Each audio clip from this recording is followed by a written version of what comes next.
इन्डियाको सिमाना छैन सिमानाको बस्ने यसरी इन्डियाको सिमाना मधेसको जग्गा छोराछोरी तपाईँ हुनुहुन्छ सिमाना मेचिँदा छ इन्डियाले सिमानाको बस्ने यसरी 2 दिन चाहिँ आर्मी राख्ने ठाउँ दिनु है भनेर इन्डियाले राख्छ माथि के अरे त्यो सिमानाको बस्ने यसरी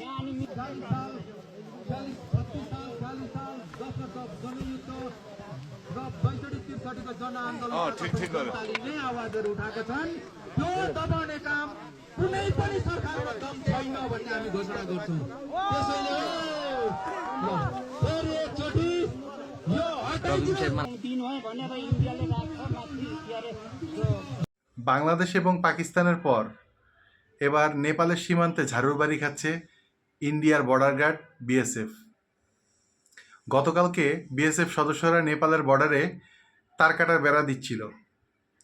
এতে ওই এলাকার বাসিন্দারা তাদের সাথে তুমুল তর্কে জড়িয়ে পড়ে এবং তাদেরকে সেখান থেকে ভাগিয়ে দেয়। তাদের সাথে তর্ক এমন পর্যায়ে পৌঁছায় যে এক পর্যায়ে হাতাহাতি অবস্থা হয়ে যায়। শেষমেশ জনগণের বাধায় বিএসএফ সদস্যরা পিছিয়ে হাঁটতে বাধ্য হয়। তাহলে বুঝুন বর্ডার সেফটি ফোর্স বিএসএফের অবস্থাটা কী।